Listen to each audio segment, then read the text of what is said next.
And when the summit in the early 1960s again collapsed, and again the world felt itself at the brink of nuclear war, Lord Dempsey in the spring of 1960 published an article in the Toronto Star to say that nonsense has to stop, and really women have to take a very strong hand in that.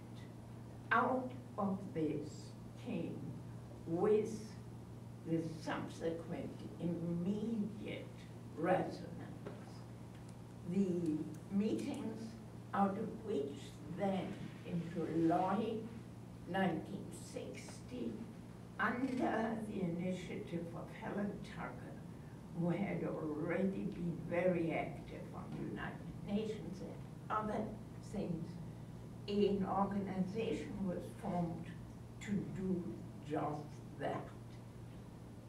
The Voice of Women, in fact, comes from Helen Tucker, from the title of an African journal. There was Helen Tucker, so as she later on admitted to Anne Goethe, the name, the heading, Voice of Women, was that of an obscure African magazine that was in the UN that these women saw. That's where apparently the name came from. Out of this came this amazing organization that got its vitality from both its members and the clearness of its mandate, as well as the fact that they saw themselves very much as Canadian citizens, charged in a situation not of their own making, to actually act as a parliament, as an extra parliamentary opposition, to push their governments to do what good sense and the realization of the dangers of war and the real knowledge of alternatives should allow them to do. And this is how it started. And this is why the first activities of Voice of Women were so characteristic for that constellation. What did they do? They raised single-handedly $200,000 for the Canadian Peace Research Institute. In that knowledge of the vertical component, in response to the then very clear understanding that one should put some brains into the pursuit of peace, as one had done in the pursuit of war. And there was nobody who had any money for that. The call of Kenneth and Elise Boulding on peace research, who would do it? It was Voice of Women, its first activity, raising in 1960 $200,000 for Norman Alcock and the Canadian Peace Research Institute, in which, again, so Hannah Newcomb, her husband, and others, an activity began in which Voice of Women members were in fact the volunteers who produced the peace research abstracts, which were a unique contribution both to scholarship, you find them in the library here, the involvement that one woman to the next began to be responsible for abstracting certain journals so that there could be peace research abstracts. But there were the others who did the traditional fundraising, baking sale type of things, reaching out to other women with an issue, peace research, and at a time when government grants were unheard of, a bunch of women raised $200,000 within a very short period of time, not for themselves, but for peace research, not handing it over and saying, you, the expert, do it, but using it again as a pedagogy of involvement of many women who through this both learned about peace, met other women, and added to that horizontal outreach component.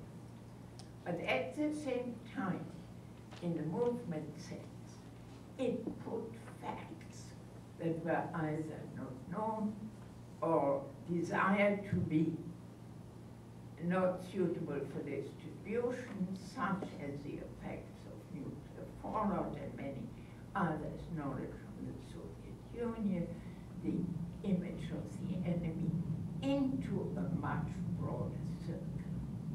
The second of these activities was one that is both pedagogically and as an organization turned out wonderful, and that was a collection of baby teeth. At that point, it was so that the children who lost their baby teeth had grown these teeth at a time in which there was no nuclear fallout.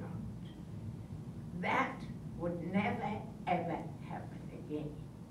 If one were to understand the role of radioactive pollution, particularly seriously in young children, one had to have a baseline.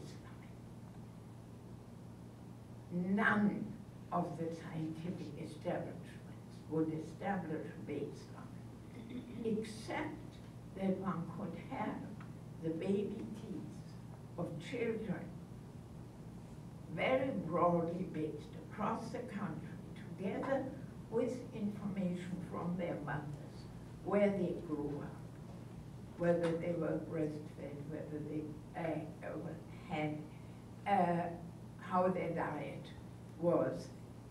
And those would produce the baseline.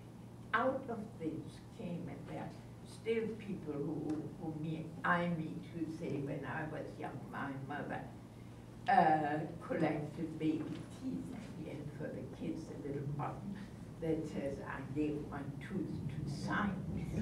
Now, what? These were the buttons that you had on the chickens' brain. They were made by the people who made the stuff you put on chickens, government inspected, and was a donation. There's lots that one could see on the fundraising. Again, nobody had any money. Yet we sat there, and I know that because I shared that. The work done was in designing it, carrying it out, being in the community, being in the school. Apart from giving that base, was an immense political education, because voice of women was and is political. It is political in the sense that is almost the inversion of the saying of when the women's movement says the personal is political, meaning that anything that happens to us as a person has a political context.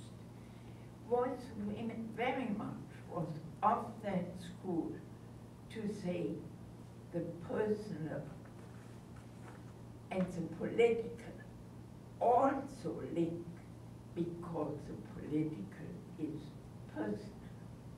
Not only do we are affected and are part of the political